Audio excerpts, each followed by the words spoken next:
Hi there, class. I'm very happy that we'll at least be able to connect in this way, even if it's digitally. Um, so, a couple things I want to kind of remind you of. Um, One is that I want to quickly just apologize about the sound. It's going to be a little hard to hear me. Kind of sounds like I'm at the bottom of a well. And then also with my laptop, the click is going to sound extremely loud. And so I apologize about that as well. But also, I want you to make sure that you have a pen and a paper or your notebook so that you're still engaging with this kind of like you would in traditional lecture. And make sure that you do pause for questions. There will be times when you won't be able to turn to a classmate and discuss something, but I want you to kind of chew on some of the information. So make sure you go ahead and you press pause and you do take some time to be thoughtful about whatever it is that I'm asking. Don't skip those parts. And then write down any questions or comments or take notes like you normally would so that um, during lecture with Dr. Vasquez, you all will be really present and able to just jump right in. So we're going to be talking about the Vygotsky reading first, and um, looking at this idea of learning and development and these two processes and whether or not they're one and the same or if there is some type of difference between them. So here's a quick point where you can pause. Do you think that there is a difference between learning and development, or are they the same processes? And also, um, on your paper, if you had to give a visual representation of the relationship between learning and development, what would that look like?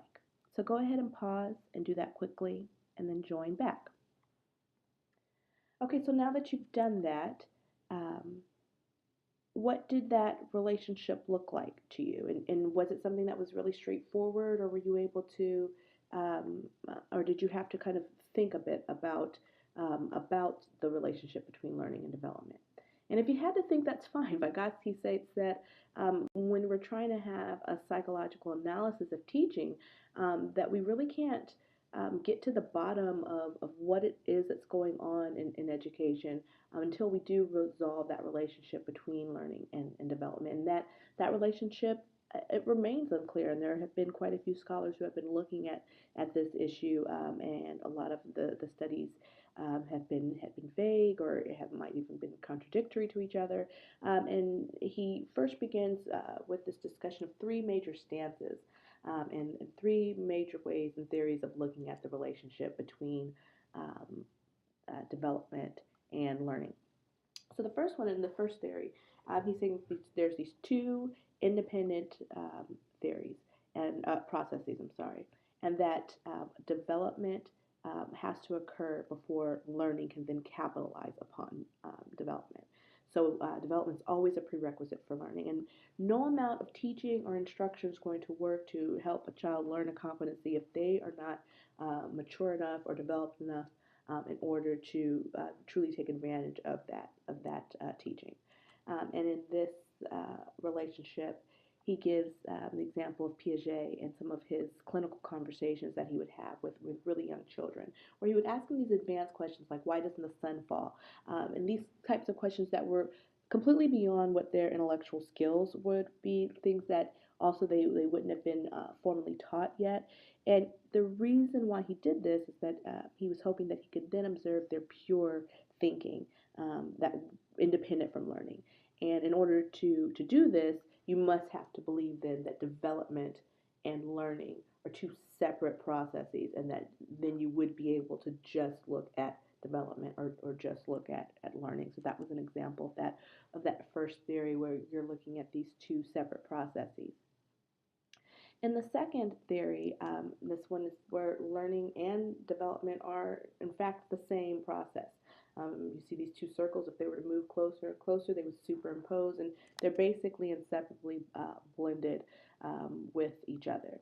And an example of that was James, who talks about these reflex theories, where a lot of your learning is just the organization of acquired habits, and learning is basically just mastering these conditioned reflexes that you would have been developing and doing anyway. So, in both of these theories, they are separate, but in the first theory, developmental cycles, they're coming before, where in the second theory, the processes are happening simultaneously or at the same time. Then also there was the third theory, which says that they development and learning, they're neither opposing nor mutually exclusive, and that they are happening simultaneously, similar to the second one, but learning is the smaller process of a larger developmental scale, and that learning really allows the principles that you gain from solving one problem to be applied to another task, which um, Vygotsky had issue with in what he called the problem of transfer. He felt that we couldn't necessarily have this blanket statement that everything you learn in one area is going to automatically be able to impact other areas, because if the different content areas are not similar, then you won't really have effective transfer, and that the knowledge areas need to be related, such as spelling and reading, for you to be able to successfully have a transfer of information. So that's a quick literature review in a couple of minutes of these three key theories that he first mentions in the beginning. But the important thing to note is that he rejects all three of them, right? That he actually says if we want to truly look at this relationship between learning and development, the thing that we need to be focusing on the most is the nature of the relationship when children reach school age. So here's another area for you to go ahead and pause. Why do you think um, that Vygotsky was so interested in what happens when a child reaches school age? Why do you think that he said that in order for us to really understand the relationship between learning and development, we had to take into account that particular age? So go ahead and press pause and think about that and come back. Okay, well, more than likely, you might have thought about just were they developmentally ready, or you might have also thought about the social aspect of school. If you did think of that, um, um, then you kind of were on the right track. Um, Now, in a really broad manner, it's easy to just say that yes, all learning is social, and that one thing about school is that it gets beyond just kind of maybe non-traditional or non-systematic learning that a child might have done at home, like when you're helping to set a table, etc. And now you are learning in a much more systematic way. Um, so that might be one of the issues of why school age is important. But what he also says is that school learning introduced this new aspect, the zone of proximal development. And this zone of proximal development is the difference between two developmental levels in children. One being their actual developmental level, that's what he calls their mental age, and that's characterized by the things that they're able to understand and accomplish independently on their own. And then on the other end of this spectrum is their potential development level, which is what they can do collaboratively. And in the middle of this difference is what he calls the zone of proximal development, and that's where he really hones in and says this is where some key learning can take place if we're able to kind of determine that sweet spot, so to speak. And so in this zone of proximal development, um, we're able to really try to observe children in collaboration. So remember, last week we talked a lot about the importance of collaborative learning in the project, and that when we're able to observe a child um, in in collaboration with maybe an adult or a more capable peer during a certain activity, we're able to then gauge what that zone of proximal development is. So here's an example of trying to determine the zone of proximal development. One of his examples, and this is where you can have a pause again. So there's two children. They're both chronologically age 10, and their actual development level is generally what an 8-year-old would be able to accomplish. But one child, their potential development would be a 12-year-old, and the other would be a 9. So, what is the zone of proximal development for each one of those? Right? And if we're looking at the difference, the one on the left, of course, would be a 4-year zone, and the one on the right would be 1. But why is that important? Why is that important to note? Why do we even care what's the so what? Well, often when we are testing, what is it that we're really testing and looking at and examining about a child's knowledge? Are we really looking at their actual development, what they're able to do independently, or are we looking at what they can do potentially? So that's something you could pause and just kind of think about. And now that you've come back,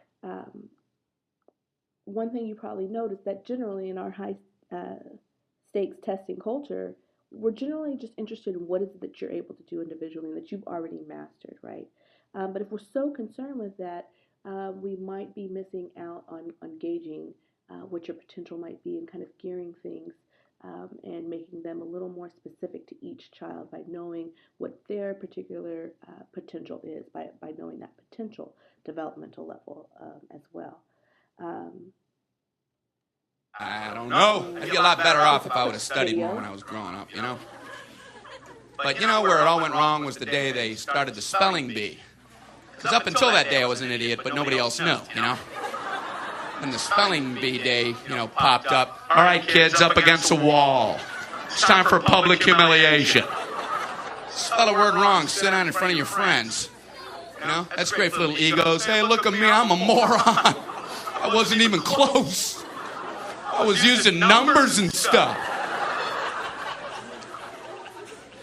That's why I admired that kid who spelled it wrong on purpose so he could sit down, He knew he wasn't going to win, so why stand there for 3 hours? First round, cat, K-A-T, I'm out of here. Then as he passed you, I know there's 2 T's. All right, so we can look at a quick little video like that to get a couple laughs, but it also shows us the way in which we want to make sure that we're not assessing our kids at sight, right? That when we're looking at what it is that they're able to do individually and collaboratively, that it's not a shameful experience, and it's something where we are making sure they all understand that we all have different abilities, we all have different strengths, and if we are able to collaborate and actually feed off of each other's strengths, then we can actually help them to gain and to get to higher actual developmental milestones. So one way Vygotsky puts it is that the actual development level, that's looking at a child's mental development retrospectively, right? And that their potential developmental level is looking at it in the future, prospectively. And so a lot of times our testing is so concerned with yesterday, right? It's so concerned with what they were able to master in retrospect. But if we lose sight of some of the promise that we might see with their potential level and the things that we might see them able to do with a more capable peer or with adult intervention, then we might not know how to properly challenge them. And to make sure that they're able to get to the point where they're really internalizing some of this information and making it something that they then know on their own and can later do and become their actual developmental level. And so whenever we're able to really understand that the developmental process, sometimes it might lag behind the learning process, but that's okay. If we can get into that zone of proximal development where that good learning takes place, then we're able to really unleash a child's full potential. So what does that look like when you're at site, right? So we've talked about this kind of in theory, but what does it look like to really understand your role at site and how the zone of proximal development might play into this? Emerson says that the zone of proximal development is a dialogue between the child and his future. It is not a dialogue between the child and an adult's past. So go ahead and pause and think about what you think that quote might mean. one way that we can look at this is that um, we want to make sure that it's always child centric, right? That it's about the child. So even though we're looking at collaboration and even what a child might be able to do potentially when you're intervening with them, um, our goal is constantly to be looking at the child's future, engaging based off of what they're able to do collaboratively, how we might continue to challenge them and help them to grow and meet these their milestones, right? In this process, when we're helping them to grow, we're scaffolding their learning experience and their learning environment, right? Carlos Tejeda at Cal State LA has this great slide with kind of showing the adult interventionists taking a child from their actual development level down at the bottom um, to getting to their potential level. And the reason why it's important to understand this zone is because it helps us to be really strategic in the way in which we challenge our children, right? Um, it's that our intervention should be inversely related to the child's level of task confidence. So the more difficulty a child has achieving with the goal, then that's more directive and hands-on our interventions might be. And as the child begins to gain more and more confidence in a task, then there might be where we start intervening less, and also putting that child into the role of being one who might intervene with others and, as they get to the point of truly um, internalizing competence or knowledge. And it's something that might seem intuitive, but it's still something that you always want to kind of keep in mind when you're working with the children at site. That think about how you're going to intervene, why you're going to intervene. Should you intervene more or less? How are you going to calibrate that process? And realize that this is actually a really strategic move on your part when you are collaborating with the children.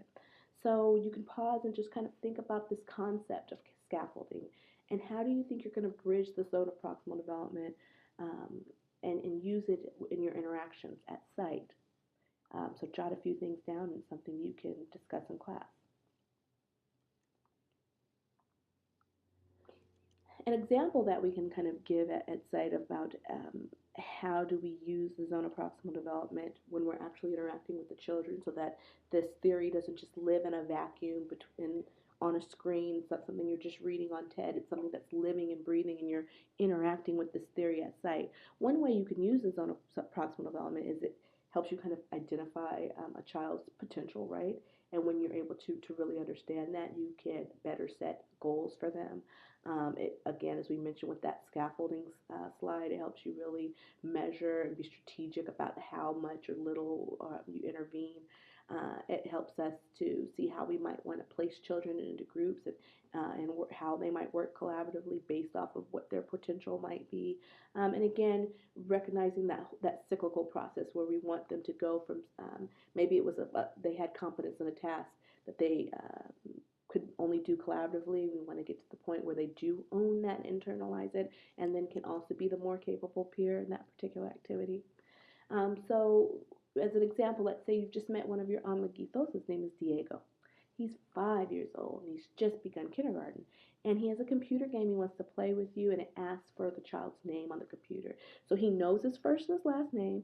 He even knows that his first name begins with a D, but he's unable to spell his first name. So now there's another 5-year-old amiguita, and she's at the next computer, Gabriella, and she calls out that she can spell her name. And with all this pride and enthusiasm, she does so, right? Okay, so now according to Vygotsky, how do you determine Diego's actual and potential spheres of development? There's something you can pause. And also go through the rest of these questions. What kind of goals could you set for him? What are the resources? What's your level of intervention? So pause and think about these questions. Okay, so a goal might be, you might have said something like you want to get to the point where Diego can spell his own name. For resources that were available. I hope you also recognize that, yeah, of course, you were available. There might be games you can play at site, but you also remember Gabriella, maybe his other little friend, that she could be a resource for him. And you would hopefully at some point start understanding what you could use to gauge whether or not Diego was starting to internalize some of his new knowledge. Now remember, you're there once a week and you're there for 8 weeks. So your level of what you might be gauging is him internalizing, or a little girl you were working with her internalizing It might not be as vast as someone as a school teacher who's working for 40 plus weeks with a student for 8 hours a day, 5 days a week. But you still can try to set some small goals that help you realize whether or not your level of intervention is being successful, and how you might want to make sure that you're encouraging the children to interact with one another and collaborate. Another way to look at the zone of proximal development, also outside of sight, is you and your research experience. You yourself have your own spectrum. Remember in chapter 2, Vasquez talks a lot about the metaphor of being on this journey with La Clase Mágica. And so you're on your own journey as well. There might be things that you are still trying to understand research-wise in the class, or the way in which you work with the children, that you do best in the beginning collaboratively when you're kind of working with some of your peers. And you'll see as time goes on, either the way in which you're interacting with the readings, or speaking in class, or really starting to apply theory to what's happening at site, that more and more you'll be able to start being able to internalize some of this information, and to be able um, to use it and own it as your own, right? So that's the Vygotsky reading. We're going to also quickly look at the Meeman pieces and the Cohen pieces for collaborative learning. So remember that at the beginning of class last week, I was saying that we have these 4 core theories. Remember, that came out of the fifth dimension, and so having that emphasis on learning and development from Vygotsky, right? Collaborative learning, having a focus on that, and then also play and education, and having this adaptable nature. Um, so um, we just did the focus on learning and development. Now we're going to talk a little bit more about collaborative learning, and how it is that we use collaborative learning both in the classroom and at site, and why we feel that it has an importance in the project. So you're not in class right now, and more than likely you're someplace by yourself. But I still kind of want you to do a quick activity. It'll be different from what we would have done in class, and you'll also be doing some activities with Dr. Vasquez. But you've now gone through one semi lecture in front of the screen, just listening to my voice. When you're writing on a piece of paper, I want you to write down and talk about how has this learning experience been so far, being isolated and just listening to it. For you particularly, is it something that you actually feel like it's working better for you? You're able to pause, you're able to kind of go at your particular pace, or is it something where you feel like you're missing the discussion element with your other classmates? So let's think about individual versus collaborative learning. Press pause and think about how this experience is working for you right now. Okay. And when you coming back, did you feel um, that there was something that you actually preferred in working individually, or did you feel uh, that you were more likely to do well in a collaborative learning environment? Um, let's look at also what the reading said about collaborative learning. In the first piece, the Veman piece, um, we can still find this reading to be relevant, even though it's written by scholars in the Netherlands, and they're looking at research for students who are in a teacher education program. So you are mainly Common HD, and we're here in the United States, but we still know that collaborative learning is something that it's still widely discussed, and we can still get a lot from this piece. So the way that we're going to define cooperative learning or collaborative learning in this class, we're using them interchangeably, is that it's the strategic use of small groups in an instructional manner in which the pupils are working together to maximize their own and each other's learning. So it's not just the fact that if you're just throwing people into a group together, then that means that they're automatically going to be learning. It's really strategic. It's when you're trying to set the right environment that leads to collaborative learning. Um, So in the piece, they look at that there's just kind of been this lack of collaborative methods. One, they said that the current educational system is just much more individual based, right? I remember last week we talked a lot about cognitive skills being much more emphasized in traditional school settings, particularly because they're quantifiable, right? So it's a lot easier to quantify individual competency than group competency. Also, just there's a lack of collaborative learning training. So those were some of the reasons why. And they say that at one point they say that children learn in groups and not as groups. So what do you think they mean by this statement? You can pause. And it kind of harkens back to what I said earlier that just because you're sitting next to people in a room, if we're in lecture and you're all sitting around the table and I lecture to you, and because you were sitting there together, that's not necessarily collaborative learning, right? It's about what do we do to strategically employ each other's resources so that you are able to scaffold and build off of each other. That's what makes true effective collaborative learning, and that they've seen that when you're able to do so, then you're also promoting learning and social relations, which directly relates right to what we just discussed with Vygotsky um, in his reading his article.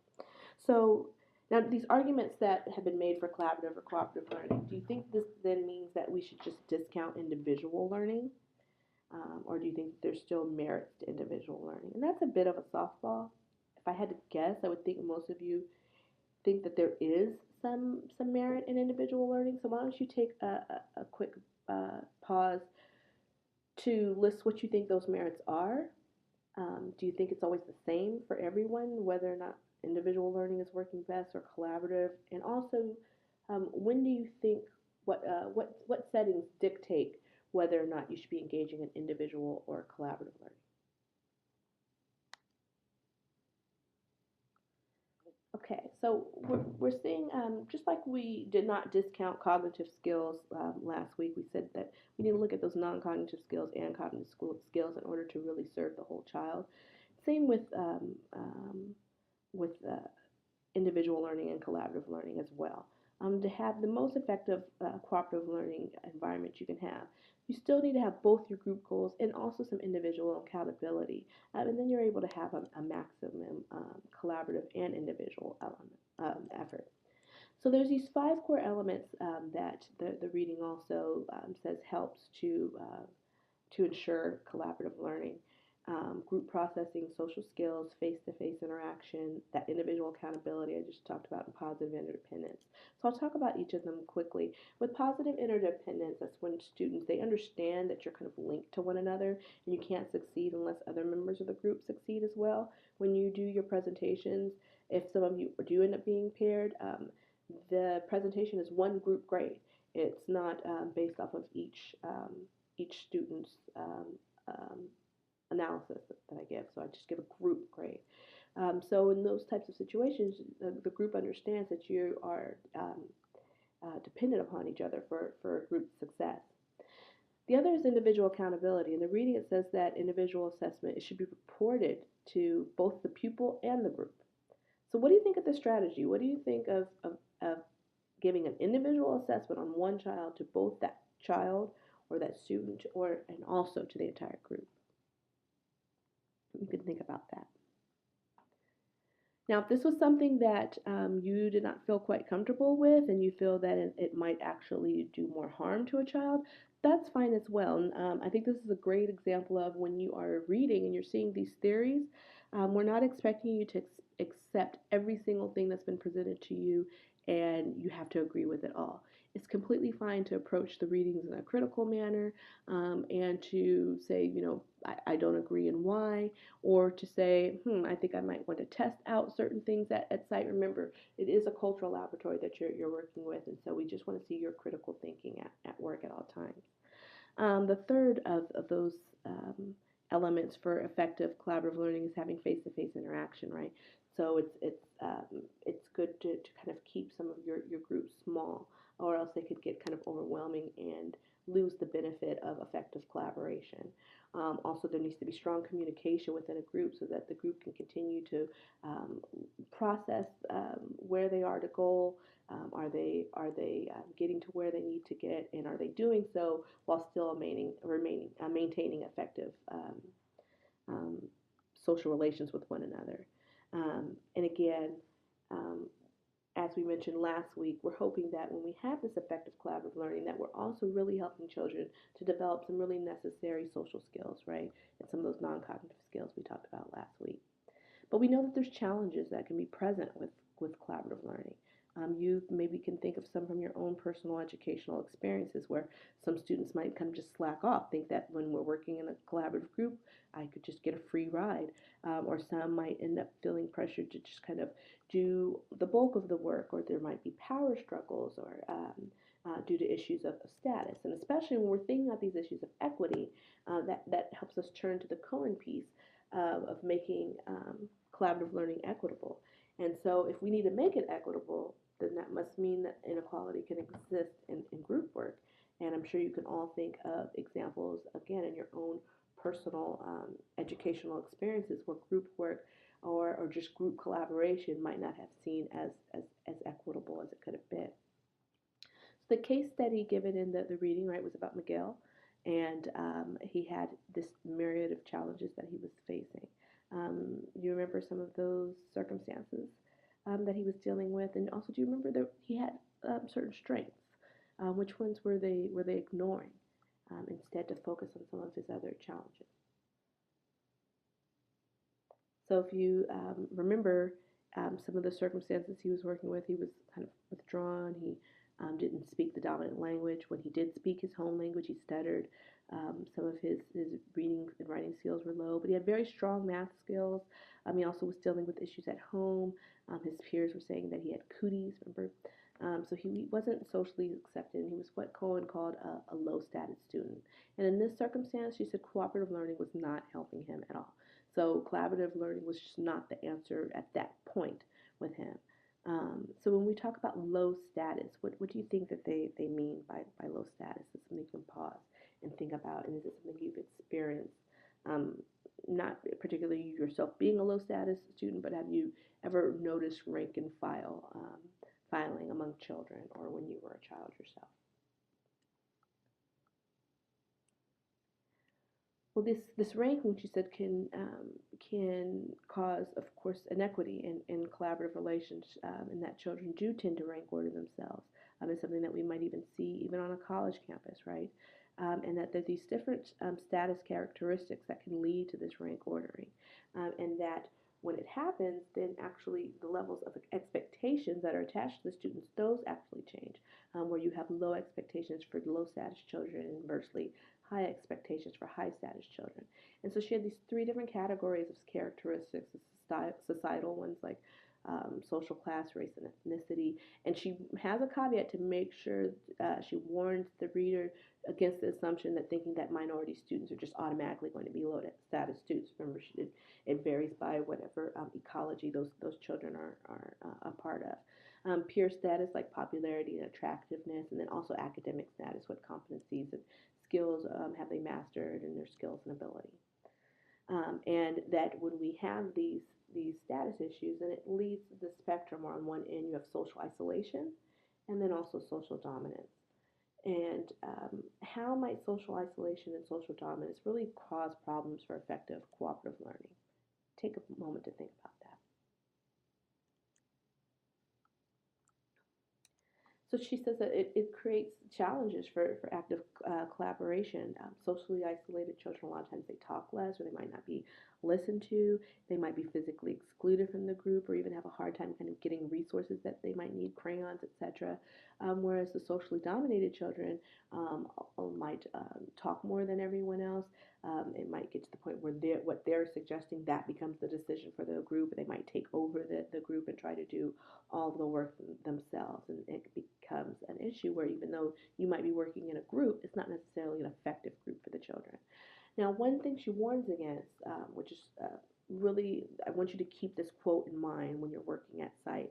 She says, very often teachers, remember, you're not necessarily a teacher, but you're an adult interventionist working at the site, that they might confuse status problems with personal characteristics of individual students, such as the child just might be assertive or shy or have low self-esteem or low self-concept. And what I really want you to remember is this part where she says the failure to participate does not come from the personality of the low status child. It is situational. Changing the social situation will change the behavior. That's huge, right? Um, so we can't, if we're having some conflicts in our collaborative settings at site, we can't always just say the answer is because Maria is really assertive or because John is really shy, right? That often, if we can actually change the situation, we can change the behavior. So how do we do that though? What does that look like? How do we effectively intervene in a way that we can change the social situation at site? Well, there's two major strategies that I want you to try to keep in mind. And even try out at site, and hopefully they can lead to rich field notes for you. The first is using this multiple abilities treatment, where you're making sure that from the beginning, the children all understand that there's this mixed set of expectations for everyone, right?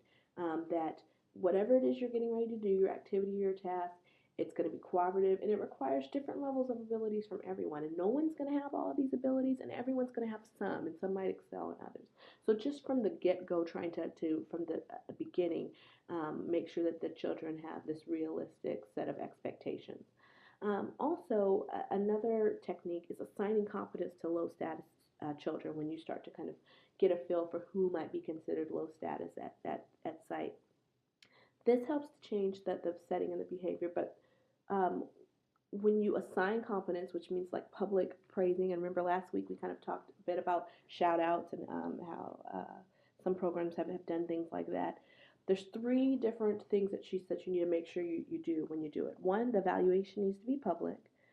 But secondly, it needs to be truthful and specific, right? Children are nuanced. They know if you're telling the truth or not about this evaluation.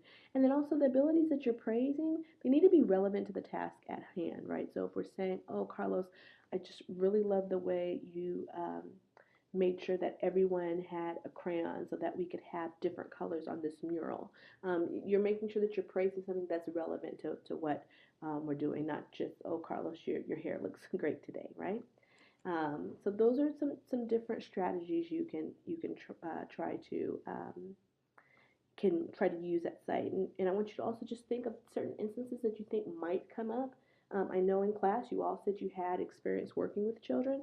So thinking of the times you've worked with children, when have there been times where there have been status issues for you? And kind of quickly just jot some of those things down just so that you can try to be kind of as prepared as possible for when you do walk in there week 3 and start working with the kids, that you won't be as surprised when you might have some of these issues of low status, high status, etc. come up, and that you can be prepared to kind of work against it. That was a King's Speech video that I was going to show you, and I can't anymore. But the reason why I was going to show you is that when you're able to kind of get in and maneuver and change this setting, what we're hoping is when you're changing the situation, you're creating what's called a third space.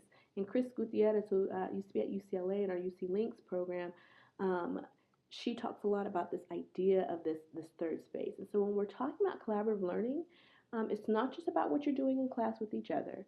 It's not just about at site when you're helping the kids to work with one another, but it's also about the interaction between you and the children at site. How can you really effectively collaborate with your children partners, right? How can you deconstruct those traditional power paradigms and try to level the playing field? We have to remember um, that we have to recalibrate and rethink the way we think of power. You might just think of yourself as this UCSD student who's taking this cool class and you're going to go play with these kids. But a lot of times you might forget the inherent power, cultural power, and symbolic capital that you bring with you when you walk into site. And teachers that hold a tremendous amount of power in the classroom. And oftentimes the children might see you in that teacher role, and you yourself might subconsciously see them as that student role. So you really want to make sure that you're not taking complete control of the dialogue or imposing your view in whatever activities and lessons that you have with them. That you are kind of having both this script and counter script that then meets in this middle place that's also that we're calling the third space, right? It's this unscripted place that Vasquez also talks about borderlands areas where La Clase Mágica is it's not just home, it's not just school, it's not just English, it's not just Spanish, it's not just college, it's not just community, right? It's this wonderful middle safe space where children are able to kind of play with their agency and own their voice. And when you can try to build a strong third space like that, then that's when we're hoping that we can try to deconstruct some of these traditional low status, high status rankings, right? And get everyone on the same even playing field. So, in conclusion, when we're thinking about collaborative learning at site, make sure that you're encouraging it as much as possible so that you can kind of maximize the children's learning as they're helping one another. When we're doing that, remember that's also a great chance for you to see the zone of proximal development at work. Make sure that you're always trying to make sure the group work is equitable, right? Just the fact that you have them working in a group doesn't mean it's effective collaborative learning, right? It might just one be you're learning um, in a group, not as a group, or you might actually have issues of inequity taking place. And you want to jump in and make sure that you are trying to use the strategies we talked about earlier. And we're hoping that when you do so, we'll see this true paradigm shift. And we'll really be able to rethink the way in which we think about power and learning, right, in order to have that really effective third space. So I hope you have a wonderful, wonderful discussion um, with Dr. Vasquez. I'm also going to put up her system of artifacts PowerPoint, since that was one of the recommended readings. It's really important for you to kind of, again, think about what artifacts do we have at our disposal at site. And then you also will be doing your presentation signups today. They'll be giving you some information about the presentations, but we'll go over it again week 3 before you start week 4. Again, just really remember that it's not a book report, and you really want to try to give some great food for thought questions for your classmates. And then you'll also be going over the child assessment rubric with Sandra. And again, don't be scared of it. You're just going to be assessing a couple of children each at site. And then you'll also be going over the field note guide. So I hope you have a wonderful week 2, and I really look forward to seeing you all again in week 3. Goodbye.